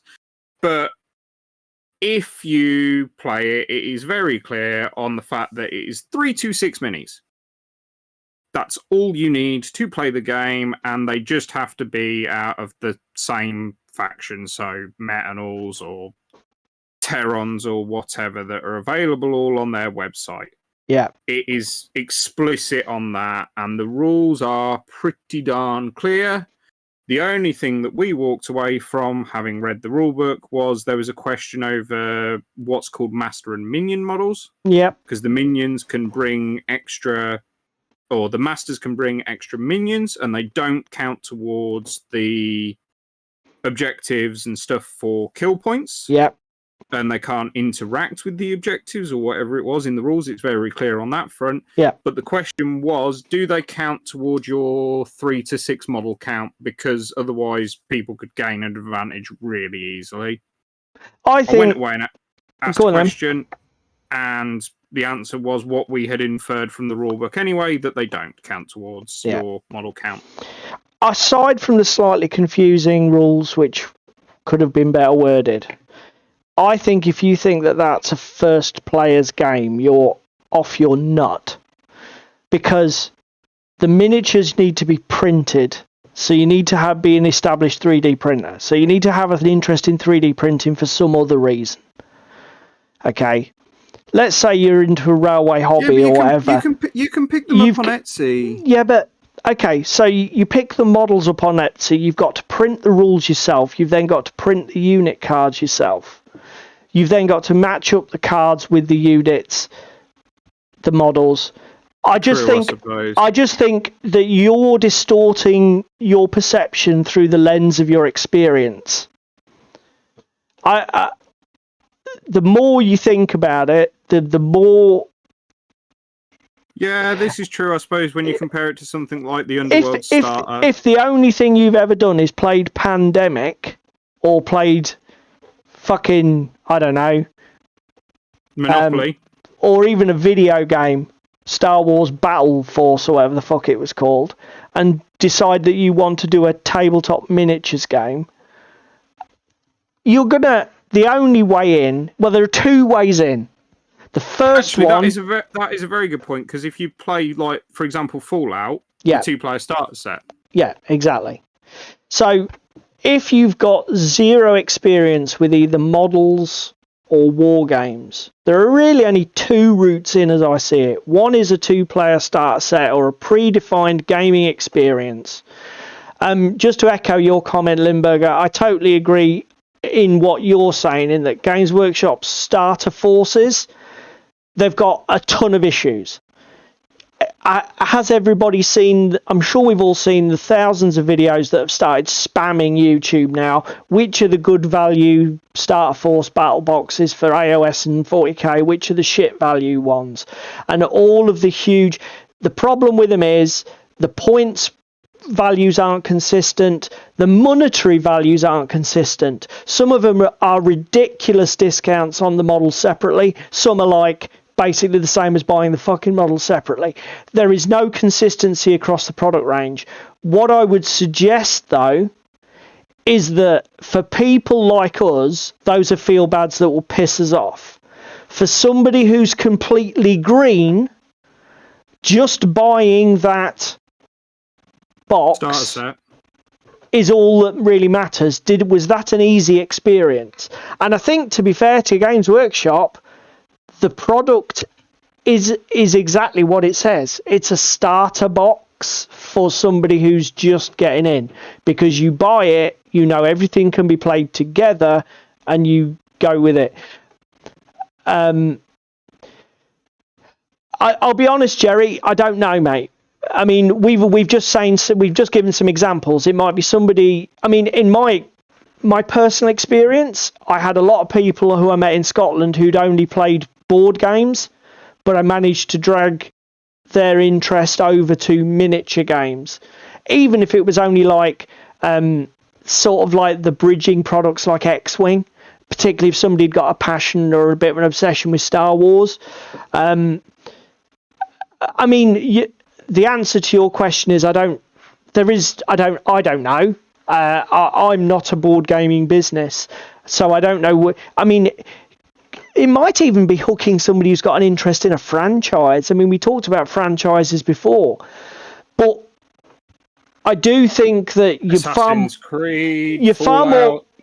The brutal truth of it is, you're far more likely to get somebody who's already into some form of gaming. I think war games are such a challenging prospect and such a time demanding passion. I think that if somebody's coming here, they've probably got like a board gaming background. They probably might have a modelling or hobby background. Well, again, it's how I started. I started by cutting my teeth with Airfix. I get what you're saying, Jerry. And I'm just merely asking the question, or positing the. We're theorising. We're being hypothetical. The reality is this is a very niche interest. It appeals to a small audience of very committed people. But what we're asking is, are there things that we could do to maybe not have as many people, because there must be hundreds of people who bounce hard off wargaming every year. There must be, and there'll be all sorts of reasons for that. And really, it was what got into my head was the idea that, are we doing things, are there things, weaknesses where we can stop people bouncing hard off it and make them come in a bit easier? I mean, Yeah, can we make rules more accessible? Can we make the game, like Paul's already discussed, the price point more accessible as a 2-player starter? yeah, I mean, split level starters or making that 2-player beginner experience. The thing is, as well, it's more than just money, though, isn't it, David? Because I mean, Yes, it's it is where more can than you just get money, that? but Why was X-wing? Why did X-wing explode for FFG? Why was X-wing rivaling 40k? Well, where could you get X-wing? Answer: fucking everywhere. If you went into Tesco's, you could probably get fucking X-wing. When it was at the height of its popularity, it was fucking everywhere. So that's why it recruited so many people so fast. The product was slick, reasonably priced. It was fucking everywhere. It had a killer IP attached. And it took off like absolute wildfire. It had enough board game elements that it brought all of that community in. It had enough war game elements that it brought that community in. And it was just it brought the huge. Star Wars fans in, because I mean, again, look at Jack. Yeah, that's exactly Limburger. It was exposure. Yeah, and again, the lack of hobby requirement was massive in it, Jerry. You're right. It was basically not having to paint, build, assemble. That was critical to its success, and I'll give you that totally. The only thing that yeah, exactly, Tim. It was an absolute steal. I will totally give you guys that. X-wing, and that's why I described it as a crossover product. It's basically a board game with list building in it, isn't it? Let's be fair. Yeah. I mean, to be fair, it's one step removed from a board game combined with a CCG. Let's be brutally honest. But I think one of the things that you see, again, we've said about Star Wars was everywhere, which is why it was popular. Games Workshop are able to curate. The reason I am convinced, one of the reasons Warhammer is so popular is the IP is very strong, give them that, but their high street presence gives them the ability to curate people's entry into the hobby in a way that, particularly here in the UK, due to the dearth of independent game stores, doesn't happen with other companies. It's so much harder for someone like Warlord or Weird Miniatures or fucking Night Models or whatever to get their product. Weird's actually a very prime example, because Warlord's slightly more accessible because of the Osprey partnership. Yeah. I mean, it's so much harder for them to get people exposed to their product because Jerry said it here. It's the communities. Well, this is where we started, isn't it, Jerry? Started talking about the community and Blackjack bouncing hard off a fucking Twitter feed. The problem with community is, so here this moves us. It's almost like we're paying these people, David. This moves us nicely onto the second part of our discussion. Okay, so we've got to be realistic about what companies can do to make a friendly environment for new players. They can release a 2-player self-contained starter set that contains all of the elements for your gaming experience. They can make it as cheap as possible so that people aren't deterred from investing. And they can then get that in their hands, whether that be online retailing or some other retailing model. So that's something that they can do.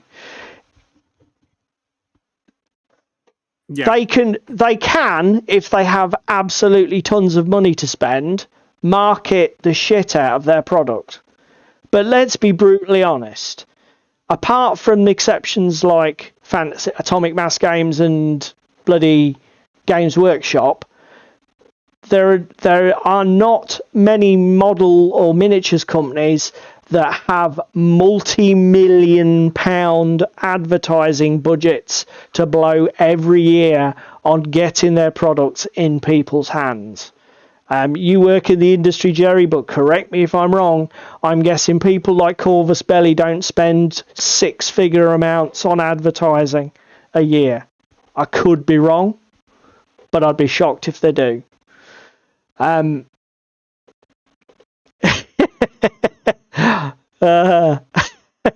Yeah, Twitter is not a community, you're right. Jerry is clearly a figment of my imagination.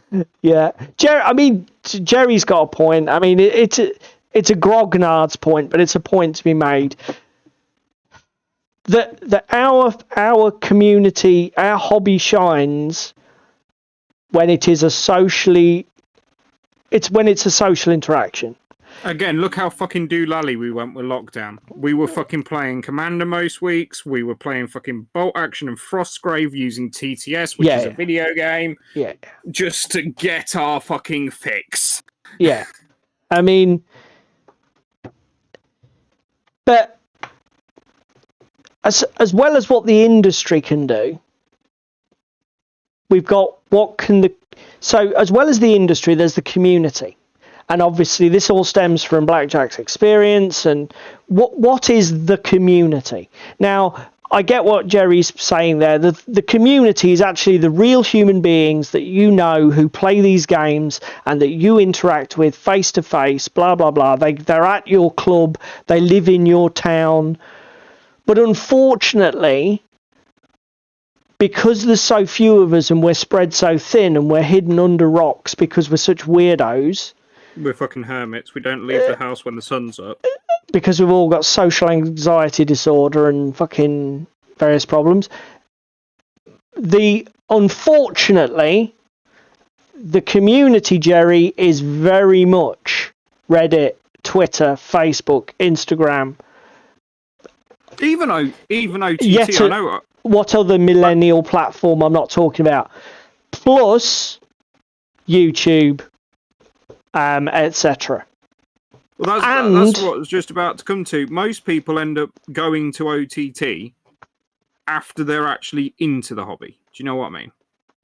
Most people don't just wander onto there after the first game they've played and start blogging about what they've done and everything else. Yeah. That's just my 2 cents on the matter. Yeah. But OTT, on the other side, is completely and utterly inclusive. Like, you feel at home with all the other fucking weirdos that habituate that platform. Yeah, I mean, the thing is, it's a great example of... The great thing about OnTabletop is it's more than one thing.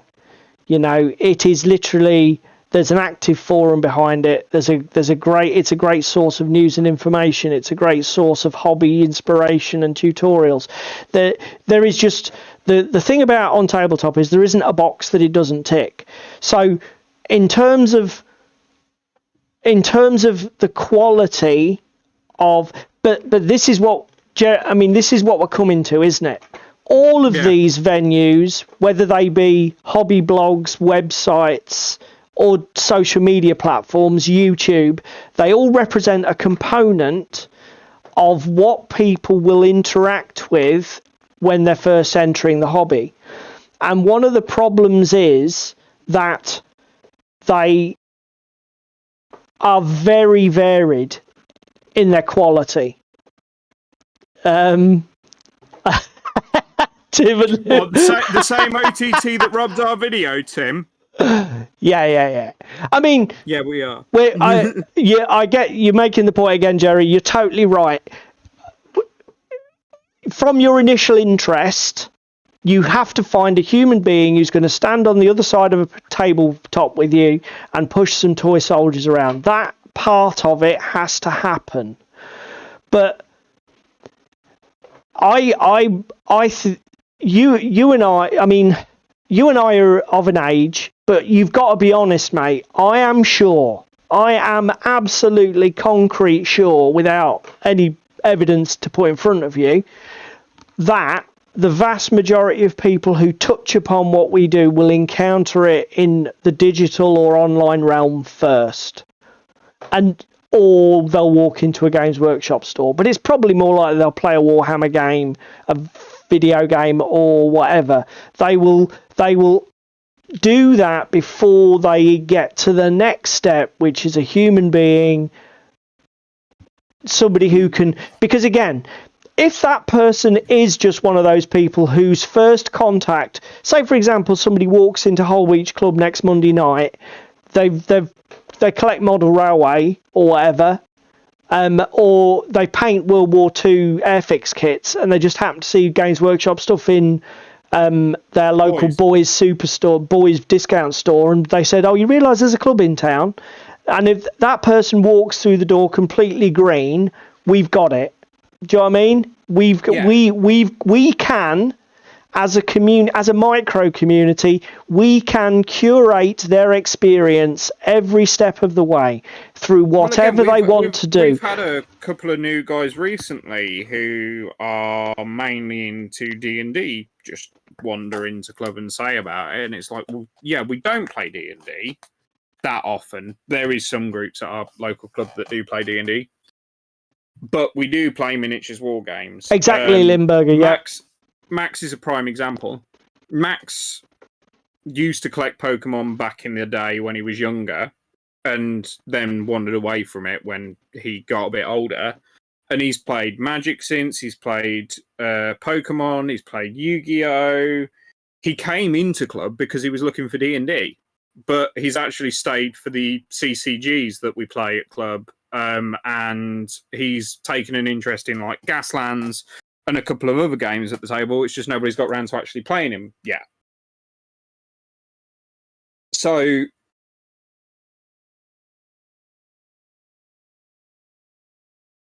it's odd. It's different. The thing is, it's unusual, David, isn't it? I mean, let's be honest. I suspect that's not going to be the normal course of events. No, I've bumped into a couple of lads in like boys locally that only live in the next village over, like Long Sutton, and they're like, "Oh, well, we didn't even realise there was a club in Whole Beach. We've just been playing as a couple of mates. I'm just picking up some minis." Yeah, and I've said, "Well, the doors are always open," kind of thing, and they've not wandered down. Because obviously they've got their gaming group, they've got their friends that they're enjoying playing with. Yeah, they've already got a circle. They don't need random weirdos. That's fair enough. And I'm totally all for that. If you've got your circle that works, no matter how fucking square your circle is, it works. Yeah. As long as you're happy, it doesn't matter. I mean, I'll be brutally honest, mate. I said this to you when I moved to Butte. When I moved to Butte, essentially there's a guy there called Patrick, and my gaming community was me and Patrick, basically. But do you know what? You only need one person. When that person is like living in your head like Patrick was with me, when he's willing... When he's of an age, he will try any game. He doesn't care. It's like, that looks fucking cool. Shall we do that? Let's do that. Do you know what I mean? When you've got, even if you've got that one person, worked for me for 3 years. I cannot, the one aspect of my life that I really wasn't forcing me to leave Butte and come back to the south here was my gaming life. It was very fulfilling.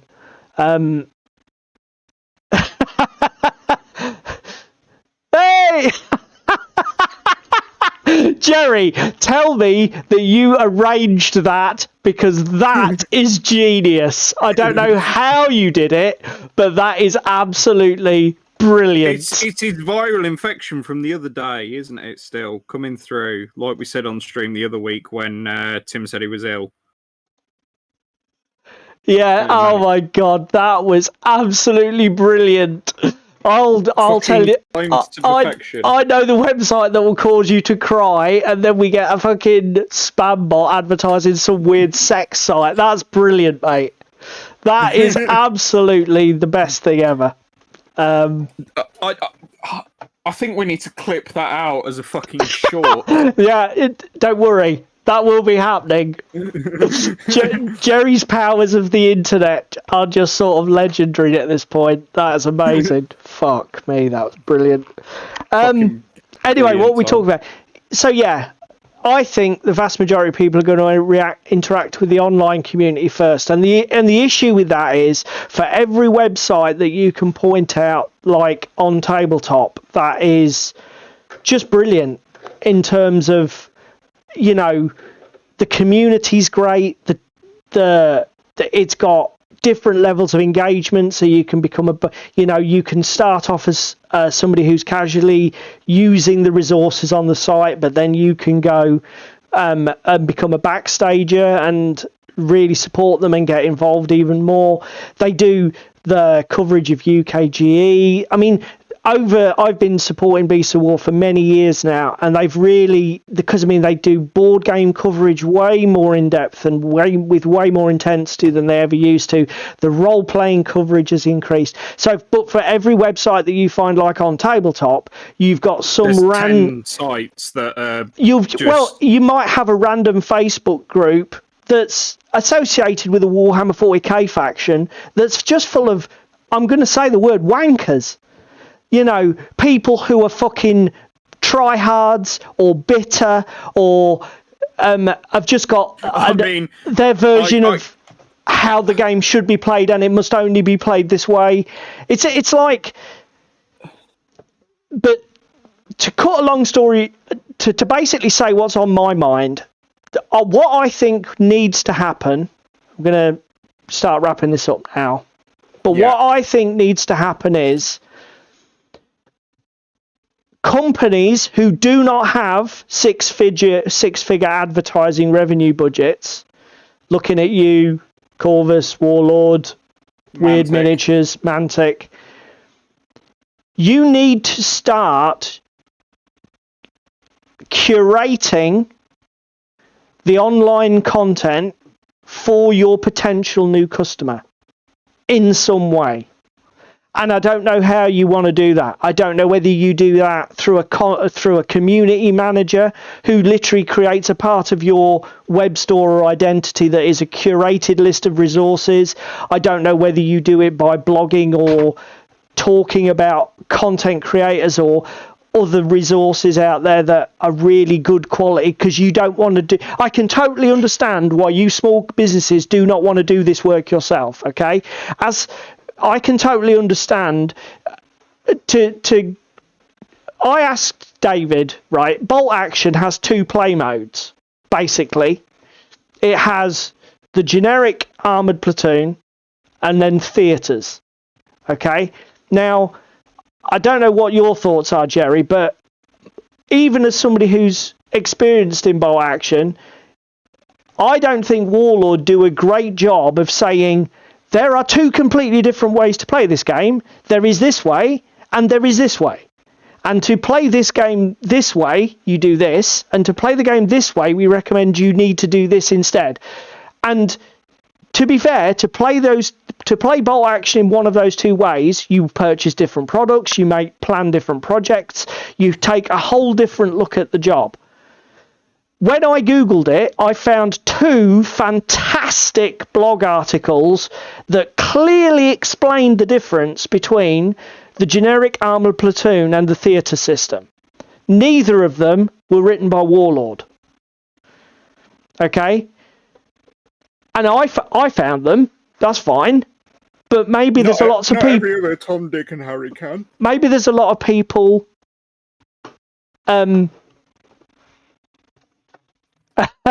Tim's already clipped the clip. Yeah. Tim, what a legend. What an absolute legend. Let's hear it for Tim. Oh my God, that's amazing. Why?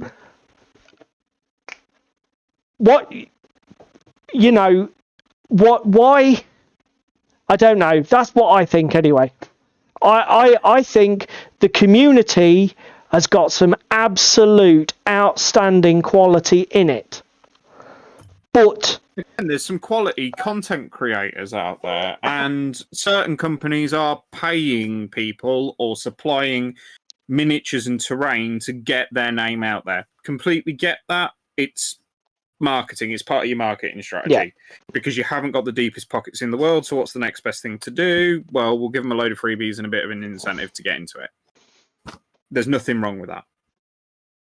It's the fact that even GW were guilty of it, because obviously at the bottom of the Warcry page, as I discovered when I was looking, there's a link to a Varanscribe builder for your faction. So you can have a look at how you're going to build your faction out and what boxes you want to get and what you want to get into. The link don't work. What? The link literally doesn't work. It just takes you to a 404. This page is fucking expunged from the internet. Is this Warcry one? Yeah. Right, okay. Let me bring this up because I've actually queued this up because this is an example of... Jerry, I didn't realise there was different ways to play bolt action. Piss Never off. a fucking true word spoken from a historical player. Piss off, Jerry. You're just trolling us now. Yeah, I queued this up because again, this is there is the fact that the community should do it for them. So this is the fantastically glossy website that David's talking about. Heart of Gur, blah blah blah. Sells it, has snazzy all the videos, fantastic artwork, all of your factions, whatever. Tons of how to play videos, blah blah blah. Core book, find out more. Warcry Varanscribe, gather your warband. Or don't. Because it's 404. This is Games Workshop. You're telling me they haven't got somebody who they could just say to him, can you just put the kettle down? Just go and fix that web link for us. They've got people to do this. This is unexcusable. But because again, they've even got the swish like fucking phone screens of showing the app and how you can build your warband. Oh, wait a minute, it can't do that because it doesn't exist. The thing is what David said. I appreciate that the wargaming industry already interacts to a huge degree with content creators, influencers, and the community. Ronnie from Mantic was on Blackjack's channel. He filmed 3 or 4 videos. Well, again, even some of the like Semantic and stuff are doing like fucking live streams now. Jerry, when you say Mantic's new setup, what do you mean? Because I'm not sure what you mean. But carry on, David. Sorry, I interrupted you. I just wanted to get Jerry to furiously type. Because again, even the 3D printing community is doing it. Like OPR are doing a live stream once a month on a Thursday where they look at the development arcs and what they're doing next and interact with their community. That's a great idea. That is awesome. It is a great idea. Mantic are doing similar. And again, we've touched on it or I might have touched on it when I've discussed League of Infamy in the past. Brand new board game miniatures going from Mantic. Thought it might play very similar to Dungeon Saga because it was described as Dungeon Saga but for the bad guys, so I was already kind of sold anyway. But because they did it through a Kickstarter and because they wanted to hype it up and develop it, they actually put out a load of content and how to play videos so that you could see how the game played before you committed to spending your hard-earned cash. Wonderful. That's fine, but not everybody's able to do that. Yeah, we talked a bit about the companion app list builder earlier, Jerry. I'm a bit pissed off with it because I love the Infinity one, I love the Malifaux one. They're free to use. Everything is on there. You can use them in play. Put them in play mode. They'll track your game. They'll track your wounds. You'll track whether your models are alive or not. I went to use the Mantic one. And I can build a Forge Father's list. Admittedly, there's a bug. The Forge Guard Huskarl doesn't display his weapons profile when you select him, but I'm sure that's a glitch that will get fixed eventually. But basically, all of your army-specific command abilities are all hidden, and it says you need to register to view these. Well, I'm not going to be paying for the app when it's not free anymore. And I'm sure if I register, they'll want to take a card or something. Then now I've got to remember to cancel it before January or February, whenever the fucking is they start charging. So, yeah, I've seen it. It's okay. Again, one thing that does piss me off is web apps. If you're going to build an app, build it in fucking Unity or whatever the platform is, and put it on a mobile store so that people can have it as a phone app. Phones run apps really well. Web apps are as clunky as bollocks generally in phones. Web apps work better in browsers on computers because you've got bigger screen layouts. Yeah, because again, it's just a thing. TT Combat have done similarly with their army builder. Obviously, the points and everything are in to play the second edition of Drop Zone Commander. And but it's a web app. It runs like a hot mess on a mobile phone. Yeah. Nothing's to size. It's just awful. It's god awful. Again, I totally understand why Mantic are going down the route of the app, and I would totally endorse that. I sort of understand why they feel they've got to charge for it. I mean, I know Weird and Corvus are managing to give it away for free, but obviously Mantic can't. I mean, I'm not going to call them out. They know their business. But I won't be subscribing to it. I'm a bit like you, Jerry. I'd rather buy the book and then go onto a spreadsheet platform like OpenOffice and just create myself little unit cards or rule summaries, print them off for my own personal use. I'm. You don't have to pay for it for now, Jerry. What at all? Understanding. Okay, so as long as I register, or maybe I'll do that. Is it you're only limited to 2 lists? Did I see that? I can only have 2 lists and they've got to be public. Is that what they've done? Maybe maybe I'm being a bit unfair, Jerry. I'll look at it. I'll look at it better and register maybe then. But if that's what they've done, then that's fair enough. That seems a good compromise. Yeah, okay. That seems a good compromise then. I'll get on board with that. No, that's fair. I've obviously misunderstood. Right. Okay, so they do give you more bells and whistles if you pay. What about you, David? What are your thoughts? For me, I'd like to see more how to start and get started guides, even if they're just basic bitch ones hosted on a blog. Because Gaslands has done it with their Idris and those like theme teams that talk with the game dev, and it gives you like, here's a rough idea how to build an Idris team. Go have at it. I'll be honest. The Gasland ones are killer. Yeah. As somebody who has literally been brand new to Gaslands in the last month and a half, the rulebook was shit, but those online resources telling me what to look for to build a list that's got theme, how to play a team and make it feel like something unique, awesome, really good. The other thing I'd like to see is cheaper or just better 2-player starters. I think also as well, I mean, you mentioned it earlier, I think these companies need to start being the interaction where they just send people shit for free to talk about and review is the wrong sort of interaction, isn't it? Yeah. I mean, I think I'm right in saying that Andy and Blackjack Legacy did a lot of how to play videos for Mantic back in the day when his channel was younger. I think, well, again, Andy's done Wild West Exodus, but I do believe that when he did his Wild West Exodus, it was dug out of hard money that was out of his pocket. Yeah. Do you know what I mean? But what we're saying, I mean, you said that there should be those killer getting started videos. There should be a video that says, here's how you play your first game. Here is how you build your first list. Here is how you, do you know what I mean? And all of these companies should make sure that those resources are out there. Ideally as professionally filmed videos, but blog posts is a minimum, isn't it?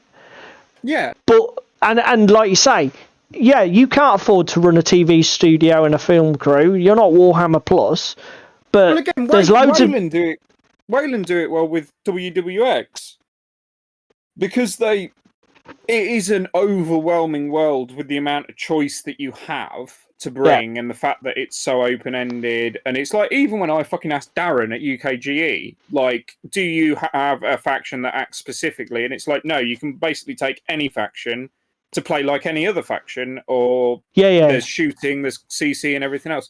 It's not actually detailed anywhere on their website that that's the kind of game it is. No. There's lore and reasons behind, like, the Hex and the Watchers and everything else, because which the thing may is, speak to some people, but to other people that are either new to the hobby or even transitioning away from the stable house that is 40k, everybody kind of expects it to play similarly, i.e., well, there's a shooty faction, there's a CC faction, because that's how it's always been for however many editions Joe Bloggs has been into 40k. Because that's how all games work. But I mean, I totally. The thing is, again, that's probably more of the problem with that is that's a question that a noob wouldn't ask. That's a question a veteran gamer will ask.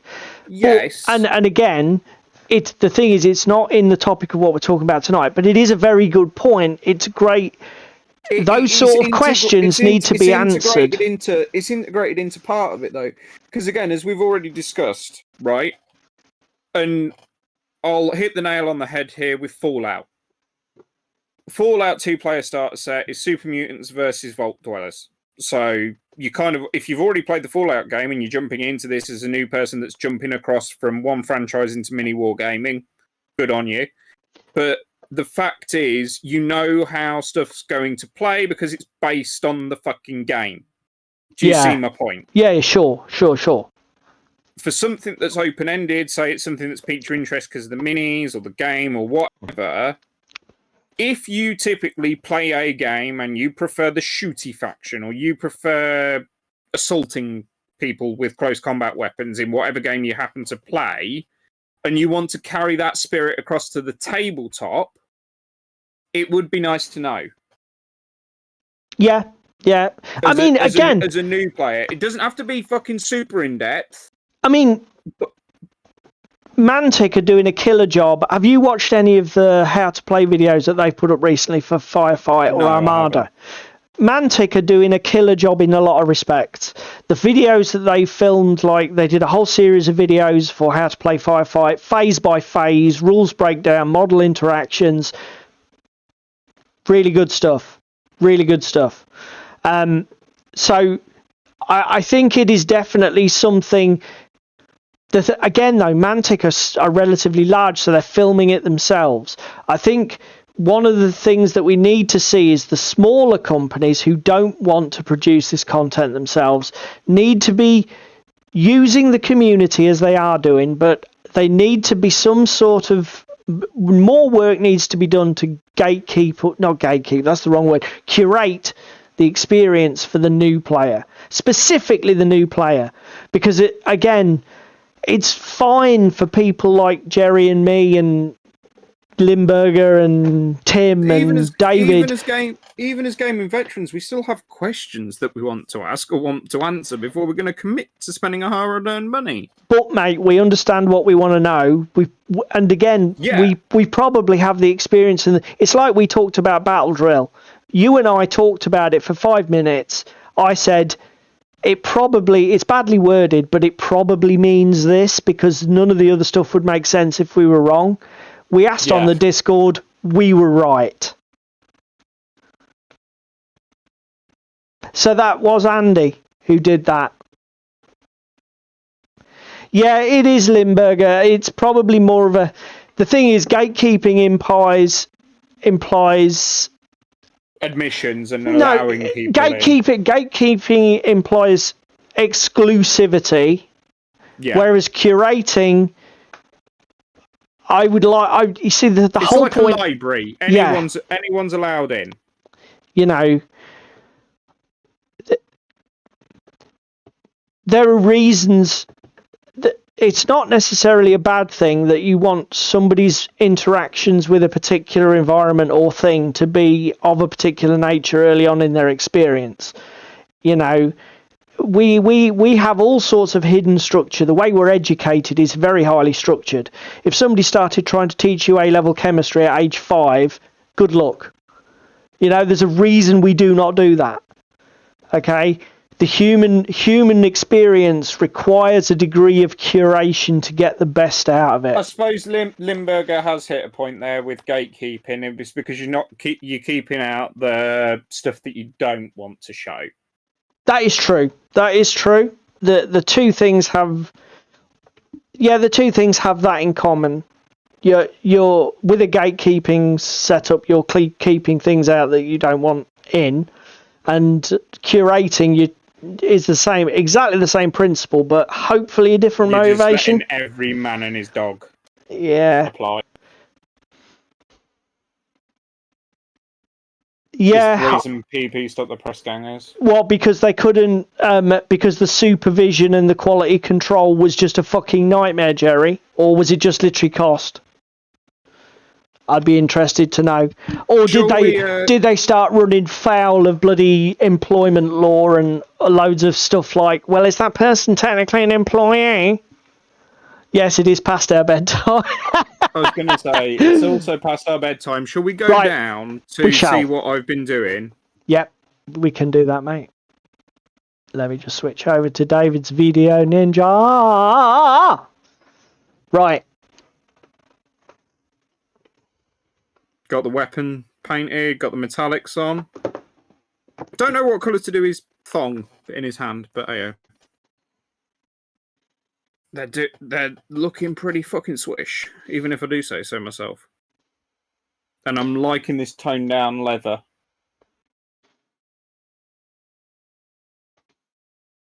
So, you there still, Ginge? Yes, mate. I'm just looking at my mobile and I think it's got a little bit hot. It's got hot, has it? Yes. So yeah, we've made decent progress. We've technically finished 2 minis tonight, other than a tiny little detail. I've got a fair bit of dry brushing done. I'll in fact, if I crowd all of these guys into the light box, if I can get my mobile to start working again, because the battery's nearly dead, I can show. No, I'm just gonna probably add a little bit of a cork brown highlight to the lighter leather, and then a red leather highlight to the darker leather, and we're good to go, I think. Then I've got to just pick out his diatribe of a waist belt with all the shit that's on it, but I'm probably going to pick out that in khaki or something different. So yeah, I'm definitely happy with the progress I've made tonight, and I don't know if it's coming across it on does camera. look good, mate. That looks way better. Well. Holy crap, that coat looks amazing. Yeah, that looks way better. So they've all had a bit of a highlight and a jazz up tonight and some washes as well. Yeah, you've done really well. That's because I've been talking too much. Yeah, well, we know that. There we go. That's what I managed to get done. All of that lot's dry brushed. They're all pretty much finished apart from basing. So the army is coming along nicely. Fucking hell, Lindberger. The thong song now. Well, I suppose it's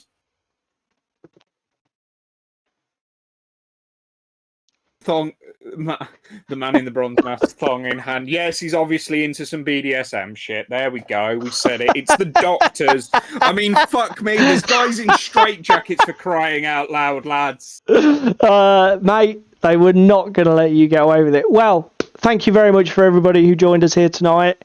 It's about time we called it, as it's well past our bad time. Well, I don't know about you guys, but we've had a really good time. Fantastic interaction from you guys in the chat as usual. Next week, Assassin's Creed. Fuck's sake, Jerry. Yeah, I tell you what, Jerry. Presumably you know about the bolt action speed paint, mate. Wait till that's been delivered, then let the Assassin's Creed hate go. Let it pour it out of your soul. And if you don't know what we're talking about, we'll tell you next week. thanks very much for everybody who's joined us tonight. Everybody who's catching up with us later on YouTube, if you can, please like the video. If there's that one thing that you can do, it dramatically helps with the YouTube algorithm. If you can do it, comment if you think we've missed something. Yeah, and particularly on the topic tonight. I mean, I didn't want to just cover the same ground as Blackjack. I wanted to do something different, and as I say, our take on it was really, what are the things that the industry and the community can both do to better the hobby, stop people bouncing off this passion that we have, wargaming in general. And none of us is perfect. None of us has got all the answers. So stick your 2 cents in the comments. We want to read it. We want all the really good ideas here so that people can, we can refer people to come and look at this list of great things that people can do. At this rate, his copy will be finished first. Right, okay. Jesus Christ. Looks like I know what I'm doing for the next several months. Fucking Bolt Action in 2 weeks and then Assassin's Creed. Fucking hell. Oh, mate, I love it. I absolutely love it. Right, so, yes, thank you very much, everybody. We better go home, go to bed now, because David's getting trolled by the audience, and we can't have that now, can we? Good night, all. I'll be still here as bitter as ever next week. Cheers, boys.